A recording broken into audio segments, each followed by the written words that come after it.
क्या आप बार-बार अलग-अलग बैंकों और इंश्योरेंस कंपनियों में अपने केवाईसी डॉक्यूमेंट्स जमा करके थक चुके हैं? क्या आप ट्रेन का तत्काल टिकट बुक करते समय दलालों की वजह से बेहद परेशान हैं? या फिर आज जो एक व्यापारी है, वो जीएसटी नियमों में होने वाले बदलावों को लेकर चिंतित नज़र आ रहा है?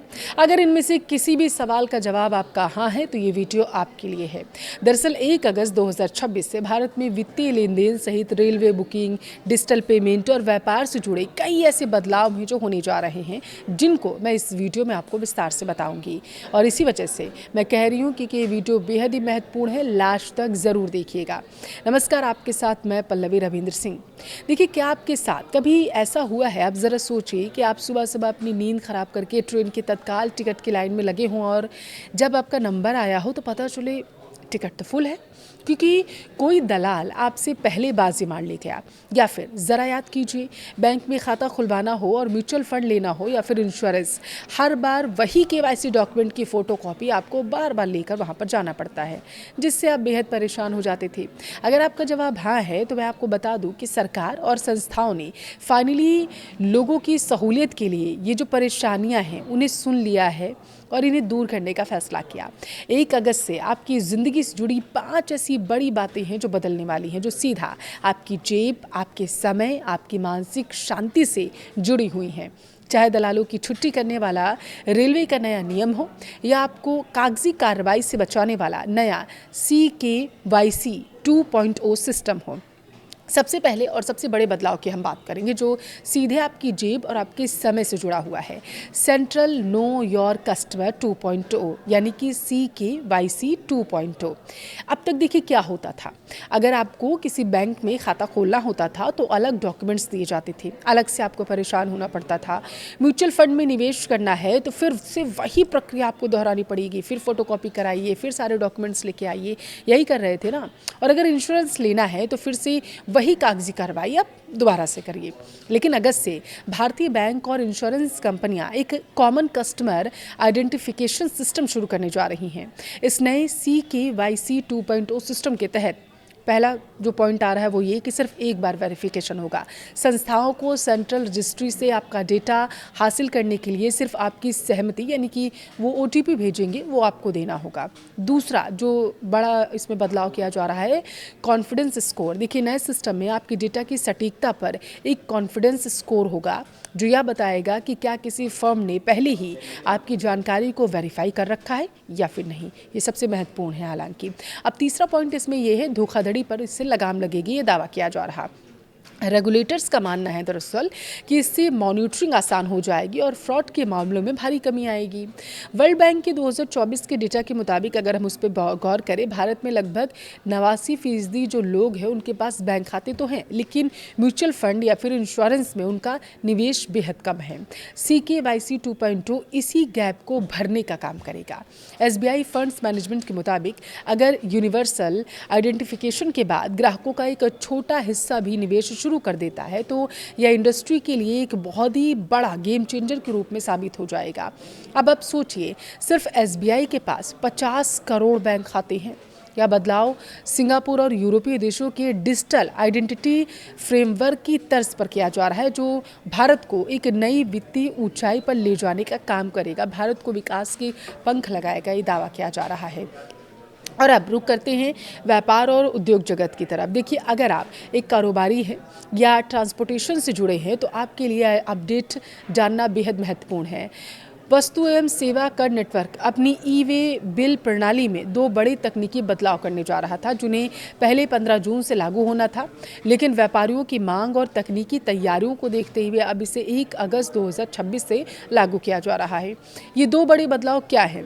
पहला, शिप टू GSTIN अनिवार्य, यानी अगर आप bill to ship to model के तहत काम करते थे तो अब माल प्राप्त करने के लिए, यानी जहां माल डिलीवरी कर रहे हैं, जो भी आपका सामान आ रहा है, उस पक्ष का GST नंबर भी दर्ज करना आपको अनिवार्य होगा, बशर्ते वह GST में रजिस्टर्ड हो, तभी आप कर सकते हैं। अगर GST उनके पास नहीं होगा तो नहीं करेंगे। लेकिन अगर आपको फ़ायदा चाहिए तो आपको दूसरी तरफ का भी GST नंबर वहाँ देना होगा।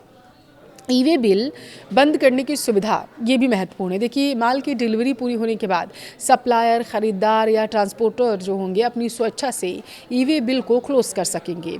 इस नियम के फ़ायदे क्या होंगे? देखिए, इससे टैक्स चोरी पर लगाम लगेगी, माल की ट्रैकिंग व्यवस्था ज़्यादा पारदर्शी हो जाएगी, व्यापारिक संगठनों को अपना ईआरपी और सॉफ्टवेयर अपडेट करने का जो अतिरिक्त समय मिलेगा वो अब जो मिलता था वो भी ख़त्म हो जाएगा। इसलिए 1 अगस्त से पहले अपने सिस्टम को नए एपीआई के अनुकूल आप ज़रूर बना लीजिएगा, वरना आपको नुकसान हो सकता है।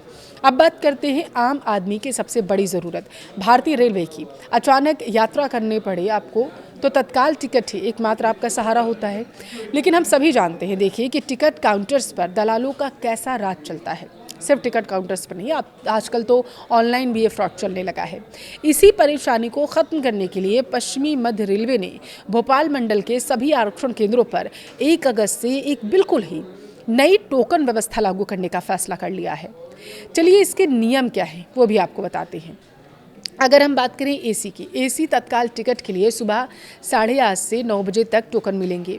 वहीं नॉन एसी के लिए सुबह 9 से 9:30 बजे तक टोकन मिलेगा। प्रत्येक काउंटर पर ज़्यादातर 10 एसी और 15 नॉन एसी टोकन ही जारी किए जा सकेंगे। 2 कैटेगरी यानी ए और बी की बात करते हैं। ए श्रेणी, इसमें वो लोग आएंगे जो अपने लिए या अपने सीधे परिवार, माता पिता, बच्चे या फिर पति पत्नी या परिवार में किसी के लिए भी वो टिकट लेना चाहेंगे। इन्हें सबसे पहले प्राथमिकता दी जाएगी। इसके लिए यात्री को अपना स्वप्रमाणित मान्य पहचान पत्र भी वहाँ पर दिखाना होगा अगर वो मांगते हैं तो।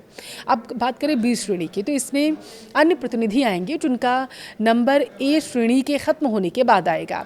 सबसे अच्छी बात देखिए ये है कि यह टोकन नॉन ट्रांसफरेबल होगा, यानी आप इसे ट्रांसफ़र नहीं कर सकते, और इस पर काउंटर नंबर भी दर्ज होगा। यानी दलाल अब एक व्यक्ति को बार बार लाइन में लगाकर टोकन भी नहीं ले सकते हैं। यह रेलवे का एक शानदार कदम माना जा रहा है, जिससे असली ज़रूरतमंद यात्रियों को राहत मिलेगी और दलालों को जो है उससे बाहर का रास्ता दिखा दिया जाएगा। उनकी छुट्टी होने वाली है। अंत में 2 और महत्वपूर्ण अपडेट्स जो आपके रोज़मर्रा के जीवन को प्रभावित करेंगे, इन्हें भी आपके लिए जानना ज़रूरी है, इसलिए आप वीडियो को अभी देखिए और लास्ट में अपनी राय भी ज़रूर बताइएगा कि इनमें से कौन सा अपडेट आपके लिए सबसे महत्वपूर्ण है। देखिए, पहला अपडेट है यूपीआई को लेकर। आजकल हम हर छोटी चीज़ के लिए यूपीआई का इस्तेमाल करते हैं। कई लोग दिन में बार बार अपना बैंक बैलेंस चेक करते हैं। सर्वर पर इस अनावश्यक लोड को कम करने के लिए 1 अगस्त से यूपीआई ऐप्स पर दैनिक बैलेंस चेक और अकाउंट स्टेटस देखने की एक सीमा लिमिट जो है वो तय कर दी जाएगी। इसका मुख्य उद्देश्य ट्रांजैक्शन सर्वर को फास्ट करना होगा और क्रैश फ्री बनाना होगा। दूसरा अपडेट है पर्यटन और पर्यावरण से जुड़ा हुआ। ये बेहद महत्वपूर्ण है अगर आप पहाड़ों पर जाने का शौक रखते हैं तो। देखिए, पहाड़ों की रानी नैनीताल अगर आप जाना चाहते हैं तो सावधान हो जाइए, क्योंकि ध्वनि प्रदूषण को कंट्रोल करने के लिए 1 अगस्त से नैनीताल की प्रसिद्ध मॉल रोड को पूरी तरीके से नो हॉकिंग जोन घोषित कर दिया गया है। वहां वाहनों के हॉर्न बजाने पर सख्त प्रतिबंध लगा दिया गया है। नियम तोड़ने वालों पर भारी जुर्माना लगाया जाएगा। यह कदम वहां की शांति, पर्यावरण को बचाए रखने के लिए उठाया गया है और मुझे ऐसा लगता है कि पहाड़ों के लिए यह नियम बेहद ही अच्छा है। तो ये थे 1 अगस्त से लागू होने वाले 5 बड़े बदलाव। एक बात हमेशा याद रखिएगा, बदलाव से घबराना नहीं चाहिए, बल्कि एक स्मार्ट नागरिक की तरह, सिटीजन की तरह हमें सभी समय बदलावों को अपना लेना चाहिए। इन बदलावों को समझने की ज़रूरत है, उनका फ़ायदा भी कैसे उठाए उसकी भी ज़रूरत है। अब आप जानते हैं कि तत्काल टिकट के लिए नई टोकन व्यवस्था आ गई है, तो अगली बार दलालों को पैसे देने के बजाय स्मार्ट तरीके से अपना टिकट बुक करिए। जब आप जानते हैं कि CKYC 2.0 लागू हो रहा है, तो बेझिझक अपने निवेश की शुरुआत अब आराम से करिए, क्योंकि अब कागजी कार्रवाई का कोई झंझट ही नहीं है। अब आपकी बारी है। मुझे कमेंट बॉक्स में ज़रूर बताइएगा कि इन 5 नियमों में से आपको सबसे ज़्यादा किस नियम का इंतज़ार था।